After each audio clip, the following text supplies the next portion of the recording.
செய்து கொண்டு குற்றவேல் செய்கிறான். வாய்க்கரிசி புனிதம் பெறுவதற்காக அமைச்சன் சத்தியகீர்த்தி அதனை சுரபிக்கு அதாவது பசுவுக்கு தருவான். அதன் கோமயத்துடன் விழும் அரிசியை மட்டும் எடுத்து சமைப்பான். இருவரும் உண்பார். ஹரிச்சந்திரன் மகன் பாம்பு கடித்து இறந்து போகிறான். சந்திரமதி அழுது புலம்பிக் கொண்டு மகனை சுடுவதற்காக இடுகாட்டிற்கு கொண்டு வருகிறாள். ஹரிச்சந்திரன் பிணத்தை சுடுவதற்கு கூலி கேட்கிறான். அவள் தன்னிடம் இல்லை என்கிறார். கழுத்தில் இருக்கும் தாலியை கொடு என்கிறான். தாலியை கண்டவன் தன் கணவனை என உணர்ந்த சந்திரமதி உண்மையை உரைக்கிறாள்.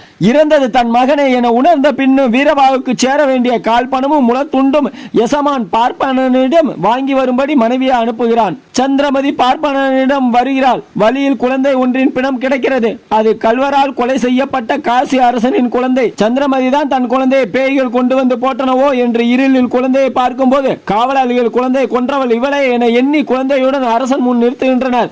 அரசன் இவள் கொன்றிருக்க மாட்டாள் என எண்ணுகிறான். என்றாலும் அவளுக்கு கொலை தண்டனை விதிக்கிறான். காவலாளிகள் வீரவாகுவுடன் அவளை அழைத்து வருகின்றனர். அவளை கொலை செய்யும் போது வீரவாகு ஹரிச்சந்திரனை ஏவுகிறான். விஸ்வாமித்ரா ஹரிச்சந்திரனை பார்த்து, இப்போதாவது நீ எனக்கு கொடுத்த நாட்டை கொடுக்கவில்லை என்று சொல்லிவிடு, உன் மனைவியை காப்பாற்றி விடுகிறேன் என்று பொய் சொல்ல சொல்கிறார். ஆனால் கடமை தவறாத மனைவியோ கடமையை செய்யும்படி மனைவி கணவனை தூண்டுகிறார்.